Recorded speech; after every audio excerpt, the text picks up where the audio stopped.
Good morning, my fellow yogic travelers. I'm mighty glad to be alive today, and I hope that you are too as we continue to live, laugh, love, learn, linger, and live the life we love.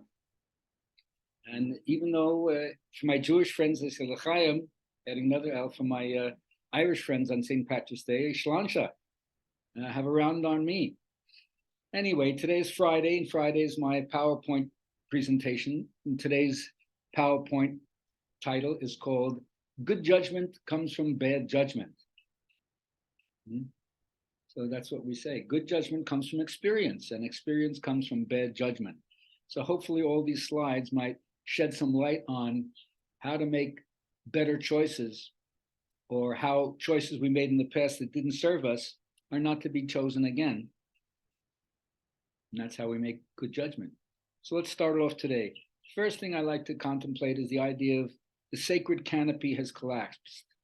That means the old metaphors, the way people used to get through life with their belief systems, even if it was what I call the transcendental world of fictitious make-believe, superstition filled with a lot of stuff that wasn't empirical, didn't know a lot about reality, but it served them and they aspired to do some great things. But those metaphors were like at the terminal moraine of those metaphors. They don't work in the same way or to the same degree because of how we have moved on in terms of the evolutionary lurch forward into a global mindset, a planetary mindset, a united humanity mindset. So can we take some of those metaphors that used to cover us all and find another one that does cover us all now, but not just at a societal or a national level, but at an international, global, planetary level? So first thing I say, good judgment comes from experience, and experience comes from bad judgment. I love Michael Jordan being from Chicago, creating a certain kind of iconic mindset. You miss 100% of the shots that you do not take. You lost a lot of games being the one who wanted to take the last shot. They gave him the last shot and he missed it, but it didn't stop him from continuing to take shots. And of course, he made a lot of shots as well. That's the risk that you have to take. Because if you don't ask, as you'll see later, the answer is always no. So the first thing I tell people is assess where you are. People come to yoga and there's so much that's hurting, so much that they need to rectify in their life, so much they need to redeem in their life. It's like going to a body and fender repair shop. Look at the damage that's already done.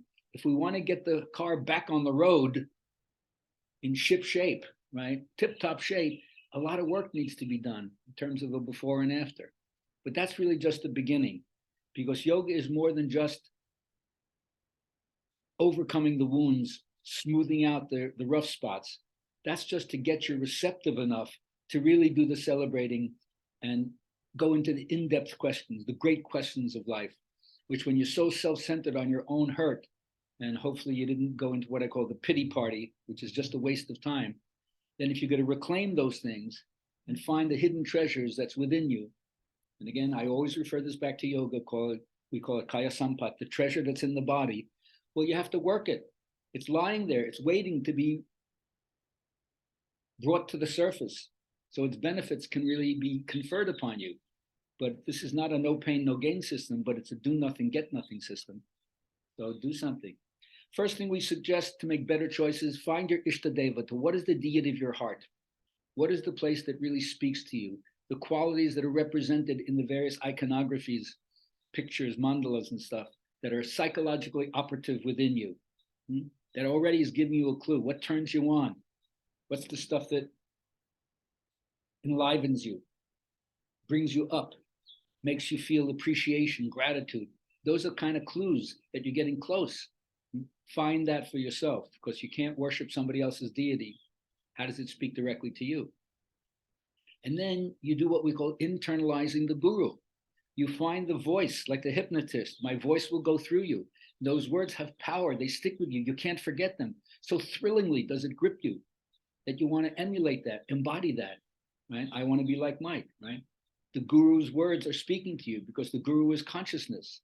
So it speaks to the part of you that is consciousness. And they role model for you. They show you how it looks like when you're further along the path, or if you want to project that there's an end to the path when you're done. And then you can see by the different things here, you're at peace with all of nature. Everything becomes a reflection of that calm equanimity that you have within you. Now, the first thing they teach you in yoga is ethics. I like to say Buddha was a master of putting the reptilian brain on a leash. You are no longer as subjected to the knee-jerk reflexes. Because remember, we all have parts of our anatomy that acts before we can even think. Sometimes it's great to save your life, like when you're driving the car and you just know how to turn the wheel before somebody hits you, right? There wasn't a nanosecond between when your body perceived something and you acted, but you didn't think about it. So in the same way, you learn to change the whole way you act towards other people in terms of your moral outlook, your virtuous outlook. You want to be as kind as you can to everybody, sympathetic as you can to everybody, delight in everybody else's virtue, and learn to the extent that you can to ignore the stupidity and ignorance of what human beings are capable of, and still try to find the drop of goodness, that Atman, the point of light within every person, no matter how lost the starlet may seem in the world of appearance. And then if you do that, the karma of your life starts changing. And so there's no time for even congratulating yourselves, because here's this interesting up level. Look at this great quote from Thich Nhat Hanh. Some people say that Buddha's practice is to dissolve the self. They do not understand there is no self to be dissolved. There's only the notion of the self. And, as we say in the Jewish grandmother, if there is no self, whose arthritis is this? This is a philosophical conundrum, but the whole idea that the idea of oneself has been a construct, something put together by a series of other thoughts to lend a certain kind of solidity to it, where there's always a self-reference to something outside of yourself, as if that proves that you exist. And if you could look at that with a critical intellect, you see that you could dismantle that. And what's left? Well, they don't give it a name. They could call it emptiness. They could call it the void. They could call it the clear light. They could call it even the soul, the electromagnetic field that connects you from what is in the world of things to the world where there's no things, and so forth. Now, when you do this, you're trying to put the emphasis on the center of your life, not the circumference of your life. Most of us have lived on the circumference of our life, not realizing that every aspect of your life is a kind of spoke that connects you not to the rim of the wheel, but to the hub of the wheel. And as you ask these great questions, it's to come back to that center.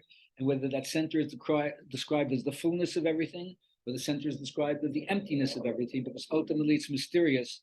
So they use the negative images to take away any idea, so that you experience it directly in the silent mind, without concepts and words imposing upon you a form that ultimately doesn't exist. And then you take it upon yourself to not need anybody else as the whipping boy. Discipline is no longer imposed upon you from outside, which is what I always tell my students. Please listen again, no matter how much asana you do, it's the third step in the eightfold path of yoga. And the fourth step is pranayama. By the time you're willing to commit yourself to a breath practice in addition to your asana practice, then you realize nobody else is making me do this. If I may have been motivated by other people influencing me before, that has fallen away. And now I don't need a push from outside. I am the one who's making the pressure on myself. And it's a positive inner pressure that I want to step up into. Discipline is no longer being imposed by someone outside me. Now you're a wheel rolling under your own initiative. Very powerful. And then you realize I have a path. I have some gifts. And like Arjuna is being told by Krishna in chapter 13, better to do your own dharma poorly than another dharma as well. And whatever you do it as a sacrifice, offering it to your understanding of your Ishta Devata, the deity of your heart. Sacrifice unto me, as Krishna says, with a capital M, and it doesn't really mean Krishna, the blue-faced god dancing with the gopis in Vrindavan. That's not what they're talking about. They're talking about the abstract, invisible, universal spirit. Offer everything to that. Sacrifice unto that. And remember, whatever you sacrifice now, it's for the goal of your future self, which you hope, of course, will be a better self. And then you accept, in terms of your judgment, healing versus curing. When I was a younger man, I worked for a hospice as a volunteer, and the first thing you learn is because the people are terminal, you can't go in here helping to cure people. They're going to pass. That's what the natural aspect of life is. Whether it happens in your sleep unexpected accident or through a series of bad cancer experiences. It happens. And so, can you heal yourself even though you're going to die, which ultimately everybody will? Instead of saddling yourself with the idea that only if I cure myself are things well. You can cure yourself and still remain the same cantankerous son of bitch or bastard that you were before. But you can heal yourself even though you die. It's an interesting kind of conundrum. So look at the things in your life and realize even when you can't cure yourself, you still could be in the healing mode and make good choices from that. And as I learned from my teachers, Mr. Iyengar, Gita, his daughter, Prashant, the son, that although you learn to teach from an agenda, there are certain points you want to get across, things you've been taught as a methodology to unfold in an appropriate manner, to give to people what they can handle. But at another level, you go beyond learning that kind of methodological aspect of the craft, and you learn to teach from what's out in front of you. That you find the wisdom is in what works, and how that has to be adapted to each person who you meet, and certainly also in your own life, and willingness to change, because you're not the same as you go along the path after a year, or after 10 years, or after a lifetime. So learn to pay attention to what's out in front of you, or in the case of subjective awareness, what's happening within you. And then what's inspiring all along the way is that you realize you're in competition with your master. But I don't mean competition like a tennis match where you need somebody on the other side to play against, and you want your adversary to give you the best, because if you're going to beat them, you want to beat the best they have to give, not somebody who's not up to the task.